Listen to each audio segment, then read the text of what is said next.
Hello, जय हिंद दोस्तों। स्वागत है आपका आपके अपने YouTube channel technical with S में। मैं शिवम आ चुका हूं आपके लिए यहां पर यूपी पॉलिटेक्निक इंट्रेंस एग्जाम 2023 के लिए प्रिपरेशन कराने के लिए। दोस्तों, जैसा कि आपको पता है कि आपका जो एग्ज़ाम है वो पोस्टपोन हो चुका है।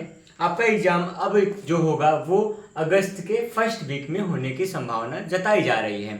तो अगर आपका एग्ज़ाम अगस्त के फर्स्ट वीक में है तो आपके पास तैयारी करने की एक अच्छी अपॉर्चुनिटी, अच्छा मौका मिल चुका है। आप अपने तैयारी को, आप अपने इंट्रेंस एग्ज़ाम की तैयारी को कुछ बेहतर ढंग से कर सकते हैं। बचे हुए इन कुछ दिनों में जो भी आपके पास 10-12 दिन बच रहा है, उस समय में आप अपनी तैयारी को एक सही मायने में परख सकते हैं। तो चलिए आज की क्लास में आपका स्वागत करता हूं। अगर आप वीडियो में नए हैं, चैनल पर अगर आप नए विजिट कर रहे हैं तो चैनल को सब्सक्राइब कीजिएगा। और फिर यहाँ पर आपके लिए जो चैनल होने वाला है काफ़ी इम्पोर्टेंट हो सकता है। आपके एग्ज़ाम से लेकर आपके एडमिशन, काउंसलिंग, हर हर तरफ हम लोग आपकी हेल्प के लिए तैयार रहेंगे। और फिर देखिएगा, यहाँ पर मैं आपके लिए लेकर आया हूँ कुछ क्वेश्चन। ये जो क्वेश्चन होने वाला है ये सब के सब प्रीवियस ईयर के क्वेश्चन हैं। मेरे पास जो क्वेश्चन सेट मेरे पास मौजूद है वो यहाँ पर 2017 का प्रश्न पत्र है, जो कि आपको मैं सिखाने वाला हूँ कि ये प्रश्नों कैसे आया करते हैं। आपके यहाँ एग्जाम में किस प्रकार का प्रश्न आएगा और किस प्रकार के प्रश्न को आप सॉल्व करने वाले होंगे। यहाँ मैं मैथ के प्रश्न को हल करने वाला हूँ। आपको ग्रुप ए की तैयारी के लिए मैं यहाँ पे हाजिर हूँ मैथ का प्रश्न पत्र लेकर, यूपी पॉलिटेक्निक एंट्रेंस एग्जाम के लिए। ठीक है, तो यहाँ पे मैं शुरुआत करूँगा आज के प्रश्न का। आज का जो सवाल है वो आपके लिए कुछ इस प्रकार होने वाला है। आप देखिए और समझिए, काम करते हैं सवालों पे। ठीक है, जैसे कि पहला प्रश्न मैं लिख रहा हूँ कि यहाँ पे सबसे बड़ा मकसद होने वाला है सवाल का कि आप सवाल को देखकर लगाने का प्रयास करेंगे। अगर आप सवाल नहीं लगा पाते हैं तो मैं तो लगाऊंगा ही, तो आप मुझसे पहले लगाने का प्रयास कीजिएगा। ठीक है, तो फिलहाल अगर मैं बात करूँ प्रश्न की, तो पहला प्रश्न आपके सामने लिखा जा रहा है जो कि त्रिकोणमिति का है। 1+ में tan स्क्वायर थीटा है। tan स्क्वायर ए की बात कर रहे हैं, tan स्क्वायर ए हो जाएगा, कोण में ए लिखा गया है। ठीक है, और अपॉन में 1+ में कॉट स्क्वायर ए होगा। ठीक है, ये प्रश्न है, कह रहे हैं इसका जो मान होगा वो किसके बराबर होने वाला है। विकल्प है आपके पास सेक स्क्वायर ए, और दूसरा विकल्प है माइनस में 1 है, फिर तीसरा है कॉट स्क्वायर ए, फिर अगला है आपके पास tan स्क्वायर ए। तो 4 विकल्प हैं फिलहाल, 1 2 3 4। चारों विकल्प में से कोई एक विकल्प आपका सही होगा। उसी सही विकल्प का चुनाव करने के लिए यहाँ पे हम लोग बढ़ेंगे आगे। आगे बढ़ेंगे तो सवाल लगेगी, सवाल को देखिएगा और समझिएगा, काम करते हैं। जैसे कि 1+ tan स्क्वायर ए अपॉन 1+ कॉट स्क्वायर ए एक सर्वसंख्या का एक फॉर्मूले का रूप होता है। इसकी जगह पे क्या हो सकता है, सेक स्क्वायर थीटा लिख देंगे, मतलब सेक स्क्वायर ए हो जाएगा। 1+tan स्क्वायर ए बराबर सेक स्क्वायर ए फॉर्मूला हुआ करता है। ठीक है, आराम से कर देंगे। 1+कॉट स्क्वायर ए का मतलब क्या होगा, कॉसेक स्क्वायर ए का फॉर्मूला है, ये कॉसेक स्क्वायर ए हो जाएगा। अब एक बात और आप समझिएगा, यहाँ पर सेक का मतलब क्या होता है, 1 में कॉस स्क्वायर ए होगा। ठीक, और नीचे क्या रह जाएगा, कॉसेक का मतलब 1/sin स्क्वायर ए। अब यहाँ पे क्या होगा, तो हम लोग भिन्न को और सिंप्लीफाई करेंगे। पहला और चौथा के, पहला जो होता है चौथा के पास, और पहला जो होगा वो फोर्थ से मल्टीप्लाई होगा सेकंड का थर्ड से। पहला चौथा के साथ जाता है, चौथे के साथ। ठीक है, दूसरा और तीसरा का आपस में मल्टीप्लाई होता है तो क्या हो जाएगा, ऊपर साइन स्क्वायर ए होगा अपॉन में कॉस स्क्वायर ए। अब आप बताइए, साइन स्क्वायर बटा कॉस स्क्वायर का मान क्या होता है, tan स्क्वायर ए हो जाएगा, tan स्क्वायर ए। यहाँ पे आपका जो विकल्प होगा वो यहाँ पर होगा 4th नंबर वाला। सही उत्तर कितना आ जाएगा, tan स्क्वायर ए आएगा। ठीक है, क्लियर हुआ। यहाँ पे हम लोग त्रिकोणमिति के बहुत बेसिक सवाल को लेकर आगे बढ़ रहे हैं अभी। ठीक है, तो आगे एक प्रश्न और है। जो ये प्रश्न है मैं वो बना के दिखाता हूँ आपको, ये प्रश्न कैसा होने वाला है और किस प्रकार से सवाल को हल करेंगे। ये प्रश्न जो होगा वो ऊंचाई एवं दूरी से होगा, हाइट एंड डिस्टेंस से है। ठीक, अभी का जो एनसीईआरटी सिलेबस है उसमें लिखा होता है कि त्रिकोणमिति के अनुप्रयोग। ठीक है, उस चैप्टर से मैं ले रहा हूँ प्रश्न, और जो प्रश्न है मैं बोल के बता रहा हूँ और आपको फिगर बना के सिखा रहा हूँ। एक भूमि के एक बिंदु P से एक 10 सेंटीमीटर ऊंचे भवन, भूमि का कोई बिंदु P होने वाला है। ठीक है, और फिर यहाँ पे कोई भवन होगा। ठीक है, यहाँ पे कोई बिंदु P होगा, बात की बात कर लेंगे। यहाँ पे बिंदु P से एक 10 मीटर ऊंचे भवन का उन्नयन कोण 30 डिग्री है। कोई 10 मीटर ऊंचा भवन है, पहले से एक बना देंगे। यहाँ पे भवन थोड़ा सा लंबवत बनाने का प्रयास कर रहा हूँ। यहाँ पे जो भवन होगा वो 10 मीटर ऊंचा होगा। ठीक, यहाँ पे लंबवत कोई भवन होगा, इसकी ऊंचाई क्या होगी, 10 मीटर हो जाएगी। और फिर किसी बिंदु P से इसका उन्नयन कोण 30 डिग्री है। यहाँ पे कोई बिंदु P बना देंगे, यहाँ पे थोड़ा दूर कर देते हैं। इसका जो उन्नयन कोण बन जाएगा वो कितना हो जाएगा, ये 30 डिग्री हो जाएगा। क्लियर हुआ। यहाँ पे क्या है कि कोई भवन मतलब पृथ्वी के धरातल से यहाँ पर भूमि के एक बिंदु P से किसी 10 मीटर ऊंचे भवन का शिखर का उन्नयन कोण क्या होगा, 30 डिग्री है, जो कि मैं बना चुका हूँ। आगे फिर यहाँ पे कह रहे हैं कि भवन के शिखर पर एक ध्वज को लहराया गया है। भवन का शिखर है, यहाँ पर कोई ध्वज लहरा रहा है, यहाँ पे कोई झंडा होगा जो कि लहरा रहा होगा। ठीक, झंडा ऊपर बना रखा गया है। ठीक है, फिर यहाँ पे कह रहे हैं कि लहराया गया है और बिंदु P से इस शिखर का उन्नयन कोण 45 है। बिंदु P यहाँ पर मैं बना दूंगा और इसका जो उन्नयन कोण हो जाएगा वो कितना हो जाएगा, ये 45 होगा, 45 होगा। ठीक है, अब यहाँ पे आगे क्या कह रहे हैं, आगे जो बात हो रही है कह रहे हैं कि ध्वज दंड की लंबाई, इसकी लंबाई x का मान निकालना है। मैं इसको x मान के चल रहा हूँ, इस x का मान निकालना है और आपको मैं बताऊँ तो इसका डेटा लिख लेंगे P, Q, R और S। ठीक है, तो इस प्रकार से हम लोग त्रिभुज के सभी निर्देशांकों को, सभी बिंदुओं को लिख चुके हैं। ठीक है, अब इन लोग काम कीजिएगा। यहाँ पे कह रहे हैं इस x का, इस ध्वज का मतलब लंबाई निकालना है। एक बात और, √3 का मान कितना रखना है, √3 का मान यहाँ पे 1.7 में रखना है। ठीक है, 1.732 लिखना है। इतना मान ये लोग बुक में ही ऑलरेडी दिया है क्वेश्चन के साथ।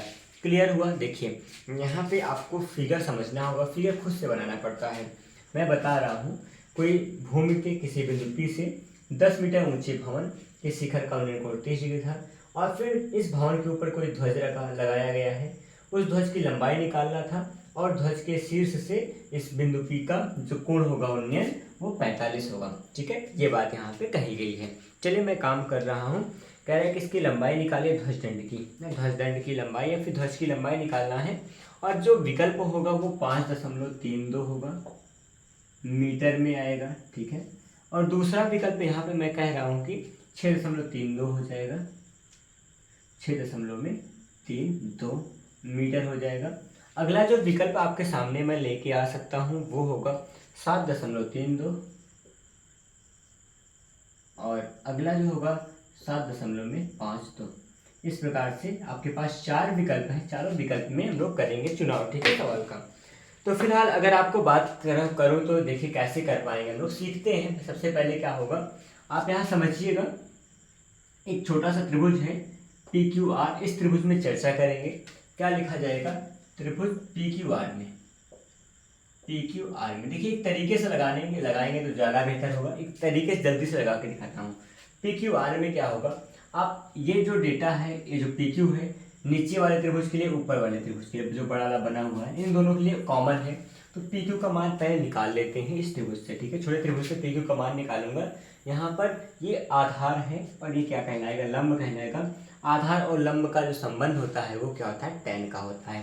तो हम लोग लिखेंगे इसमें tan थीटा बराबर होगा, tan थीटा का मान क्या होगा, यहाँ पे लंब बटा आधार होता है ना, QR होगा बटा में आधार का मान PQ हो जाएगा। ठीक है, यह आधार कहलाएगा छोटे त्रिभुज के लिए।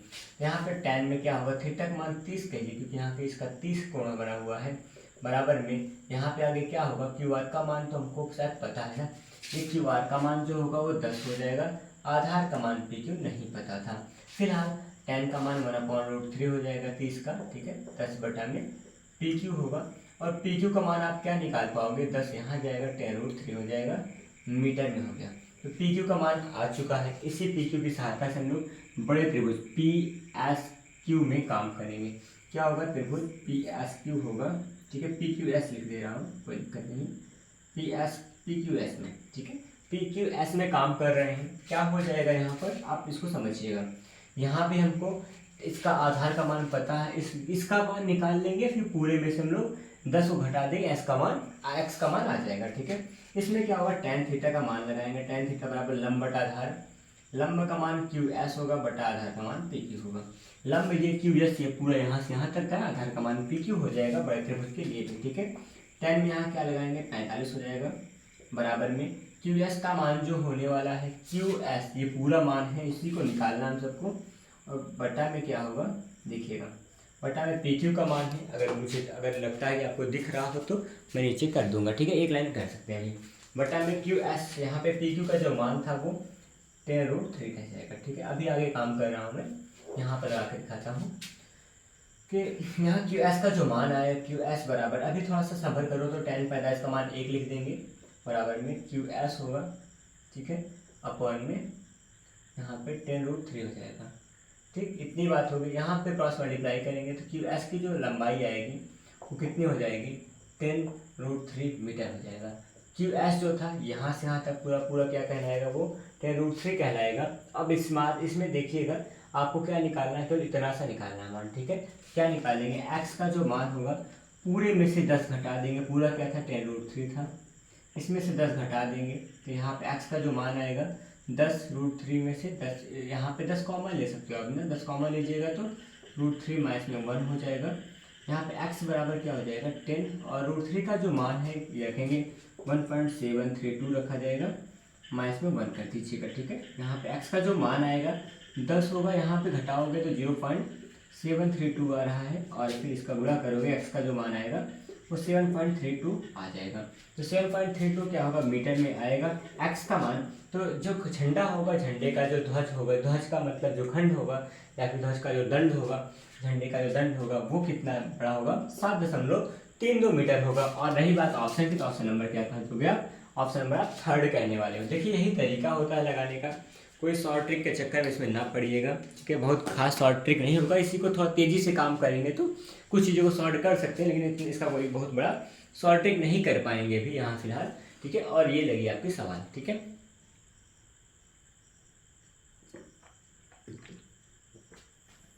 देखिएगा आगे बढ़ेंगे, अगले प्रश्न को लेके आ रहा हूँ मैं। यहाँ पर ये ऊंचाई दूरी की सवाल लगी थी, तो यहाँ पे सवाल थोड़ी हल्की सी लेंथी जरूर होती हैं, लेकिन सवालें आसान रहती हैं, ये बात सही है, ठीक है। एक प्रश्न है, उस प्रश्न को मैं यहाँ पढ़ के बना के दिखाता हूँ आपको। इसको इरेज कर दे रहा हूँ अभी फिलहाल, और फिर इस पे काम करते हैं।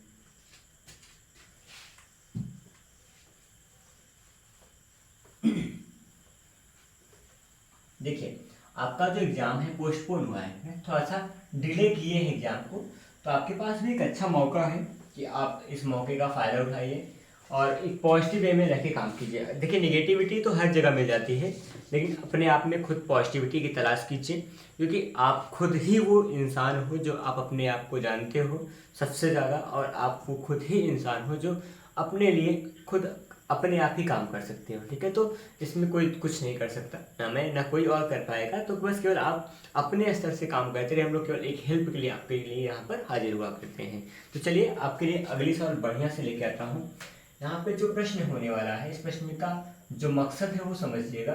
कह रहे हैं कि 7 सेंटीमीटर भुजा वाले घनाकार ब्लॉक के ऊपर कोई घनाकार ब्लॉक है, ठीक है। जिस एक घनाकार ब्लॉक होगा, तो मैं बनाने का कर रहा हूँ प्रयास फिलहाल।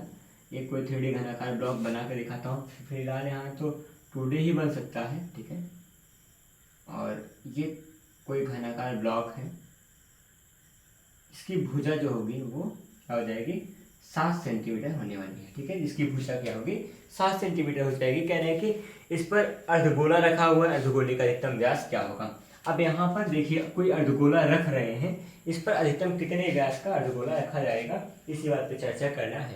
तो यहाँ पे आप देखिए, यहाँ पर कभी भी कोई अर्धगोला यहाँ रखा जा रहा है, जैसे मैं बना रहा हूँ फिगर, यहाँ पे अर्धगोला रखेंगे तो कितना बड़ा अर्धगोला रखेंगे, जितना तो इसका व्यास होगा उतना रख पाएंगे, जितना इसकी दूरी होगी, जितना इसके पास स्पेस होगा उतने बड़ा अर्धगोला रख पाएंगे। तो अधिकतम जो लंबाई होगी, यहाँ पर ऐसी शर्त में हम लोग एक बात ध्यान देते हैं कि न्यूनतम को कभी नहीं पूछेगा, अधिकतम क्या होगा, जितना कि उस पर स्पेस होगा उससे सबसे बड़ा स्पेस सबसे बड़ी लंबाई जो होती है वो यहाँ पर 7 सेंटीमीटर ही हो पाएगी ना, उसकी भुजा की बराबर ही होगा। यहाँ पे कोई ऐसा गोला नहीं रखते, कोई ऐसी आकृति नहीं रखते जो बाहर से लटक रहा हो, इसलिए हम लोग क्या करेंगे, 7 सेंटीमीटर व्यास वाला ही क्या रखेंगे, इस पर क्या कोई भी अर्धगोला रख सकते हैं। तो ऑप्शन यहाँ पे जो भी रहा होगा 7, 5 और यहाँ पे 4.5 है, 6.5 ऐसा कुछ था, तो कह सकते हैं कि किसी घन के ऊपर उसी घन की भुजा के बराबर लंबाई के व्यास का ही क्या रख सकते हैं, कोई अर्धगोला रखा जाता है, ठीक है। तो ये बात यहाँ पे कही गई थी, इसको हम लोग वैसे ही निपटा देंगे, इस सवाल को ज़्यादा कुछ काम नहीं करना है। आप आगे एक सवाल मैं यहाँ पे लिख रहा हूँ, उस सवाल को आप देखिएगा। कह रहे हैं कि त्रिज्या 4.2 सेंटीमीटर वाले, त्रिज्या 4.2 सेंटीमीटर वाले धातु के एक गोले को, धातु के एक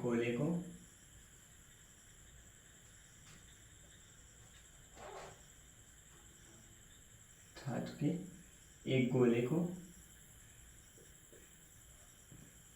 इसमें क्या, गोले को क्या कर रहे हैं, एक गोले को यहाँ पर पिघलाकर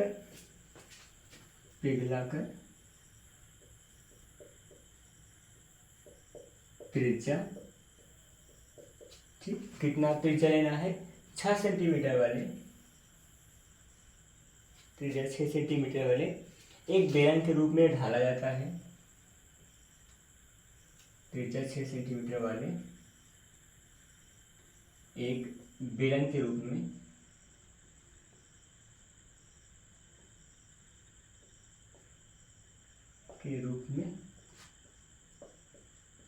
ढाला जाता है, ठीक है। उसके बाद ये कह रहे हैं कि ढाला जाता है, उसके बाद कुछ हो रहा है यहाँ पे कि बेलन की ऊंचाई ज्ञात कीजिए।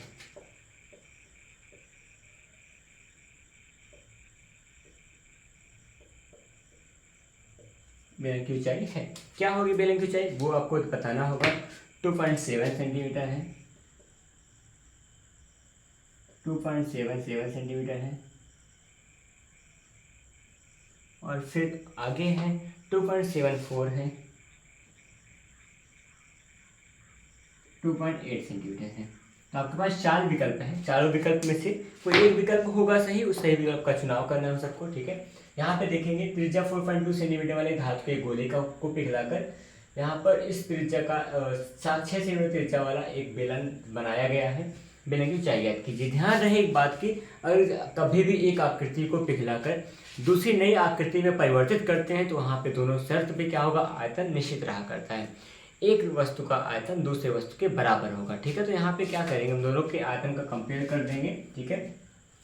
क्या लिखेंगे, वॉल्यूम ऑफ, देखिए थोड़ा सा समझिएगा, यहाँ पर गोला है ना, यहाँ पर लिखते हैं, मैं लिख रहा हूँ क्या, वॉल्यूम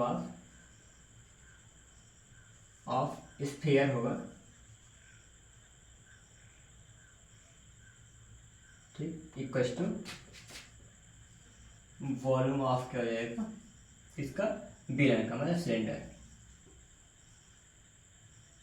ठीक है। यहाँ पे दोनों का वॉल्यूम सेम होगा, स्फीयर का वॉल्यूम क्या होता है, 4.3 होता है, पाई आर क्यूब हो जाएगा, इक्वल टू यहाँ पे जो सिलेंडर होता है उसका क्या हो जाएगा, पाई आर स्क्वायर एच होगा, ठीक है। दोनों का आर अलग अलग है, इस बात को आप ध्यान रखिएगा। यहाँ पे अगर चाहें तो मान अलग अलग कर सकते हैं, R1 R2 कह देंगे, ठीक है, तो अलग हो जाएगा। देखिए पाई से पाई कैंसिल हो, 4.3 होगा, R1 क्यूब का मतलब 4.1, 4.2 है, इसका क्यूब कीजिएगा मतलब 3 बार गुणा करेंगे, 4.2 into 4.2 equal to R square है, यहाँ पे 6 होगा, 6 का स्क्वायर 6 होगा, 6 का इंटू एच हो जाएगा।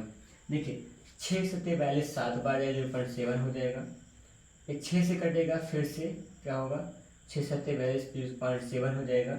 यहाँ पे h का जो मान आ रहा है कितना आ जाएगा, यहाँ पे हम लोग थोड़ा सा और कुछ काट देंगे, 3 से काटेंगे तो यहाँ पे 3 एक कम 3 होगा, और फिर 3 चौके 12, इतना सा होगा, 14 आ जाएगा, 1.4 कह देंगे, फिलहाल इतना सा बनेगा, ठीक है। यहाँ पे ये मिला, इसको इन सब का कहना है गुणा, हम सबको देखिएगा, यहाँ पे 7 सत्ते 49 होगा, और फिर इन सब का मैं गुणा करके यहाँ पे लिखता हूँ h के मान में यहाँ पे 4 का होगा गुणा, ठीक है। क्या क्या होने वाला है, 4 होगा, और उसके बाद यहाँ पे 1.4 है, ठीक, और 1.4 के बाद 0.7 भी होगा, 0.7 कर लेंगे, इंटू में 0.7 हो जाएगा, ठीक। और फिर जो भी आंसर आएगा वो समथिंग कुछ ऐसा आएगा, मैं जस्ट वेट।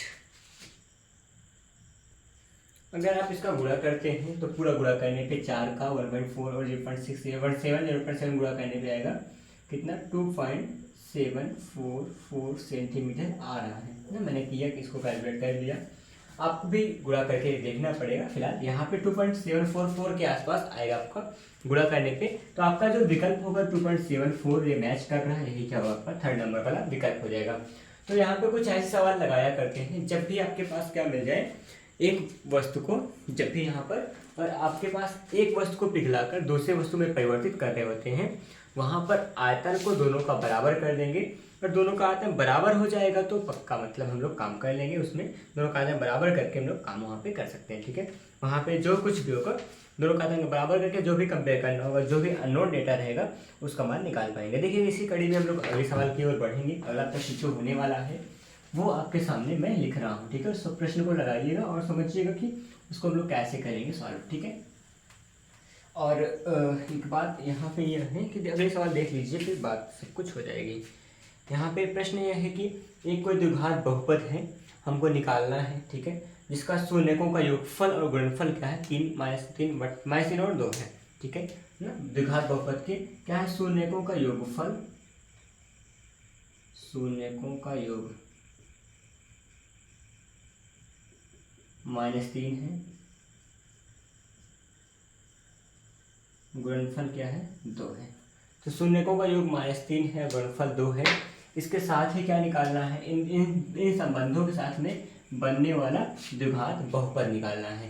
अब देखिए प्रश्न अगर मैं बता रहा हूँ, विकल्प लिख देता हूँ तो आपको कुछ ज़्यादा मजा आएगा। x² होगा और होगा x² + 3x - +2 होगा, x² + 3x + 2 + 3x + 2 x² - 3x + 2 x² + 2x - 3 none of this. ठीक है, यहाँ पे नन ऑफ दिस हो जाएगा। तो आपके पास ये 4 विकल्प हैं, इस 4 विकल्प लिए काम करेंगे। फिलहाल आसान बहुत सारा प्रश्न है, प्रश्न तो बहुत आसान है वाला। देखिए कैसे होता है, फॉर्मूला होता है x² में अल्फा प्लस बीटा, ठीक, इंटू में x होगा प्लस में अल्फा इंटू बीटा। ये प्रश्न आपका होगा, ये सवाल का ये मतलब एक प्रकार से फॉर्मूला कह सकते हैं।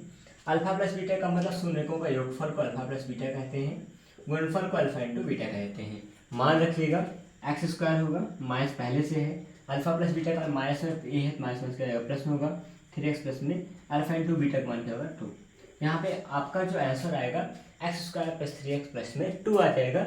ऑप्शन नंबर क्या होगा, फर्स्ट आपके सवाल का राइट आंसर होगा। तो कुछ इस तरीके से लगाते हैं सवालों को। दोस्तों आपके पास यहाँ मेरे पास तो बहुत सारे सवालों का एक ना ग्रुप है, मतलब कहें तो कई साल का मेरे पास मॉडल पेपर मैं रखा हूँ यहाँ पर।